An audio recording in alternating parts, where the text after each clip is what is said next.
Okay guys, so I was doing some thinking and I'm not gonna continue to put this thing together yet.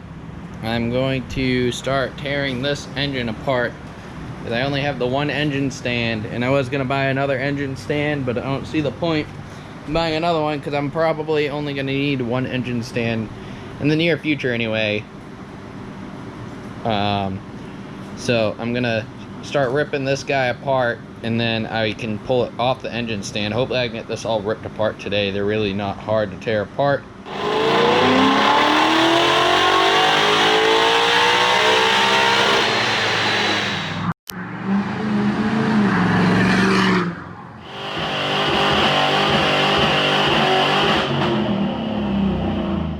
Well, unfortunately, I went to go bolt the jack stand or engine stand on here, and that is broken off.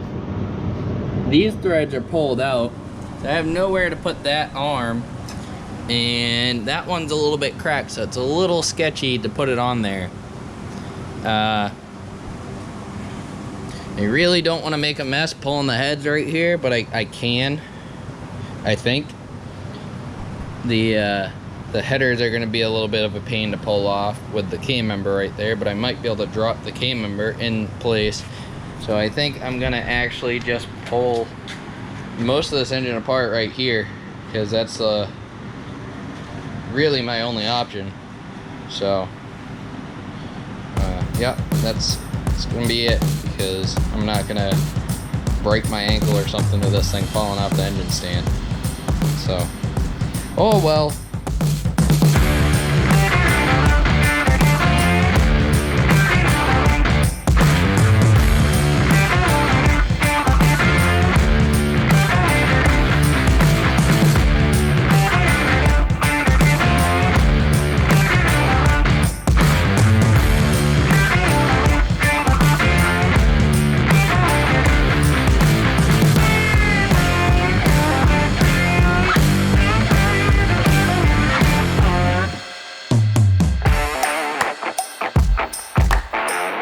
So here I'm just pulling the BBK headers off. You're gonna have to use a impact gun and a ratchet wrench to get these off. You're not gonna be able to get a socket on all of them.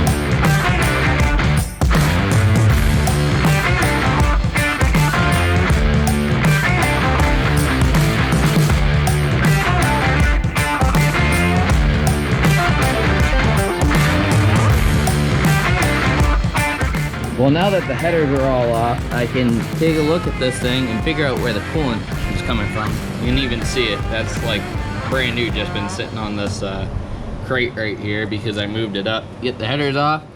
I tried looking, trying to find a crack anywhere, and it's coming out of the back of the head.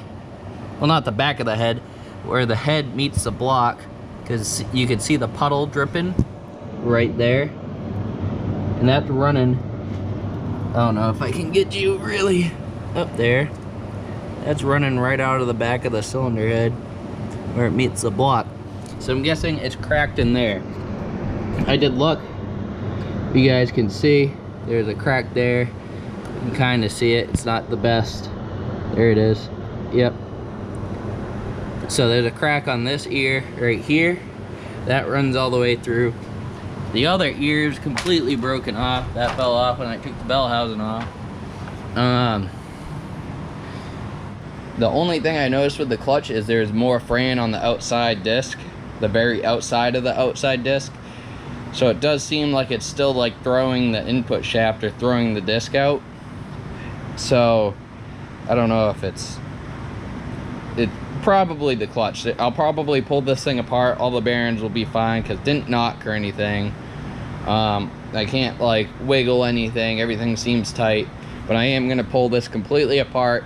Hopefully I get it all done today. It's moving halfway decently, so I'm gonna pull this all the way down to a bare block, inspect it, inspect the crank and stuff, because I'm planning to inspect, keep the crank rods, pistons, pretty much everything, so I can put that other block together and run that. But if I do that, I need to get some new covers, which aren't that, like, not that expensive. But yeah, if I run the VMP on this thing, I probably won't run the power by the hour setup. I'll probably do a Volvo power steering setup. That's what I'm looking into, just for simplicity of everything engine wise. And then I can take literally everything right here, bolt it on that guy, and it will probably have stock cams in it because I won't buy fancy cams again. But that guy should make 400 horsepower, which is double what it's making right now, and that'd be great. Or I'll just sell the engine and build what I'm thinking about building for that. So yeah, I'll keep chugging away at this. I'm gonna go get some food because I'm hungry. Grace is hungry. Look at her, she doesn't even know what's going on. She's crazy. And then I'm gonna keep going on this thing. Well, I don't think my GoPro recorded. This is the fancy GoPro 7 that ruined all the videos from building my drift car. So I have my balancer puller from AutoZone. It's a Chrysler balancer puller because the old school Ford ones won't work because there's no bolt holes in there to bolt to. So you just slide this guy along the little ears here and you pull. I use a really long bolt because the supplied shanks that they give you aren't long enough. And then I just use the puller normally. I did have a good video for you guys, but the GoPro ruined it. And yeah, so if you have a Coyote that you're trying to pull a balancer from and you have a Ford puller, get a Chrysler puller, put a bolt through the center that's long enough to touch. I flipped all the fingers around on this guy so it's effectively longer and pulled it out. So now I can just wiggle this out once I get done with the video and it should pop right off.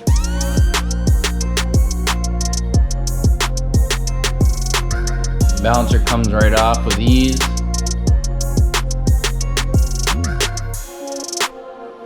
Make sure I take all the bolts off the tensioners to get the chains off before I start pulling all the cams. Alright, I got the chains off and everything. Time comes off, the balancer's off. So now I can get the heads off. Once I get the heads off, I can finally put this thing on the stand without being afraid I'm gonna die, because I got nothing to bolt that to. And this one snapped. So yeah, there's no good place to put this on, but it's gonna be, you know, a 200-pound engine instead of a 600-pound engine, which I can live with that. That's not bad. So we'll get these heads off. I'm gonna look at this head over here, see why it's leaking out. And once that's off, I'll probably get it on the stand tonight. Once it's on the stand, I'm gonna call it. Here I have to pull all the cam caps off, get the cams out. That way I can reach all the head bolts.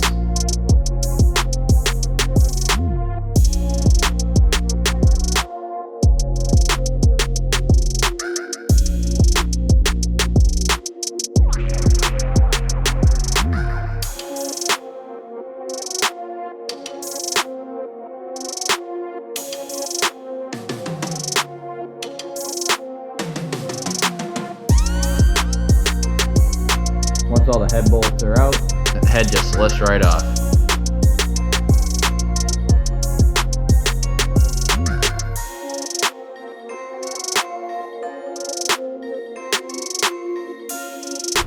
So now I just repeat the same exact thing on the other side.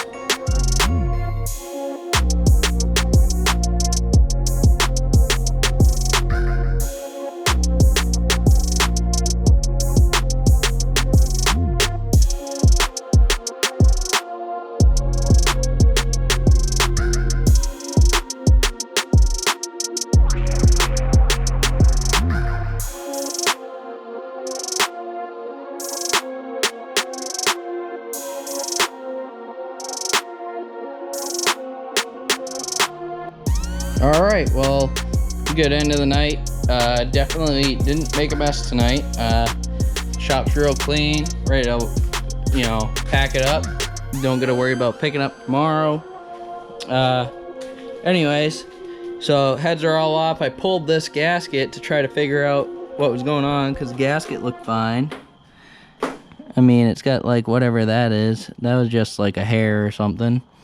But then I looked real close, and you can kind of see, there you go, there's a crack right there, a little tiny baby crack, and it runs down here, it looks like,